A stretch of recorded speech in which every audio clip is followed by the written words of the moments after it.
everyone, I'm Sarah and this is Budgetsew, where we create stylish, fashionable looks as inexpensively as possible. Today, I'm going to show you my thrift haul from Luke and Optimus Thrift Shop. I did a quick zip around the store and grabbed a few things. Just a quick note before we get started. Today, I'm wearing Vogue 8992. The link to the video with that dress is right here at the top of the screen.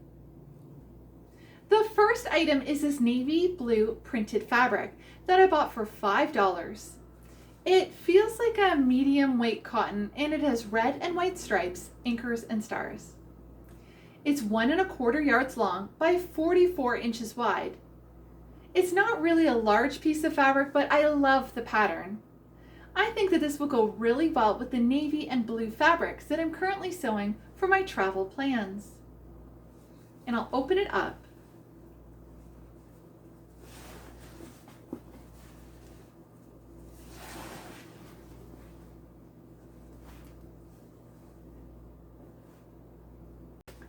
I'm thinking about making a bag out of this. This bag would hold my lunch and my water bottle and maybe some souvenirs.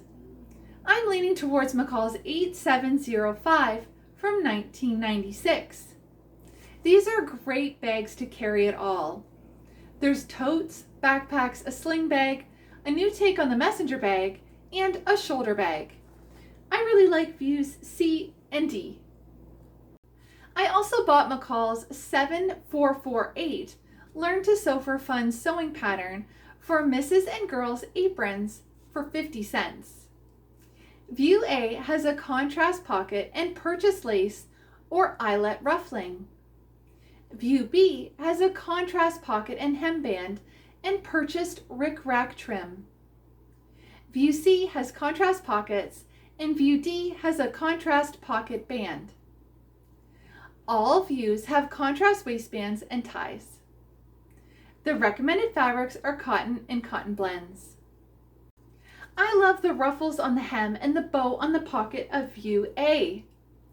I made an apron previously using McCall's 2811 and I wear it all the time.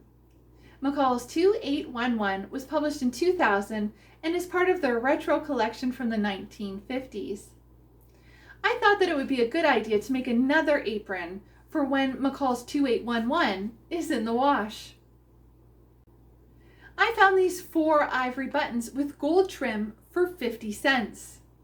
These would look great on the navy blue fabrics that I'm sewing. I think that it would also look great on Vintage Simplicity 6648 from 1966. The blouse has a front button closing and set-in sleeves.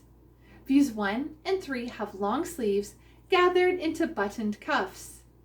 Views 2 and 3 have pockets and short sleeves with turn-back cuffs.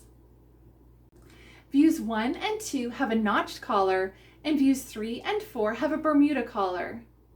View 2 has top stitching trim.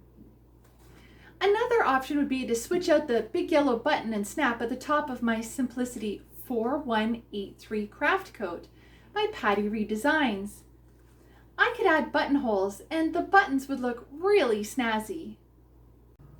The last item is this January 1976 issue of Stitchcraft for all the best ideas in knitting, crochet, and homemaking. I bought it for 50 cents. One of the things that really caught my eye in this magazine are the 2 sweaters designed specifically for the machine knitter. The V-neck sweater has classic styling and tiny patterns, and the tie waist cardigan has a drawstring waist and stripes that contrast.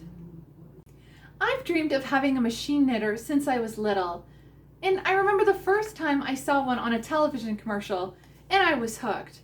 I thought it was amazing, and I still do. Amazon.ca sells machine knitters, and there are some great videos on YouTube on how to use them. I love this Henry VIII and his 6 wives felt applique picture craft. It has a mailing address to send £1 to request the transfer kit. It looks like a fun and colorful project. My favorite projects are the ones on the cover, the hat, the scarf, and the bag. It's crocheted with Patton's Bracken tweed and are great accessories for cold winter days. The bag is super smart looking, and this super tweedy yarn is ideal. I hope you enjoyed my thrift haul from Luke and Optimus Thrift Shop. Please like and share this video with your friends and family. I love sharing my new, vintage, and out-of-print sewing patterns, and my tips, tricks, quick fixes, and even my mistakes when sewing along with you. I also love sharing my wonderful fabric finds that I thrifted from charity shops, as well as brand new fabric online and in-store. If you'd like to see more from Budgetsew, please subscribe and press the bell to receive a notification when I release a new video. If you'd like to stay up to date with Budgetsew, follow me on Twitter, Instagram, and Facebook at Budgetsew. Thanks for watching. See you next time.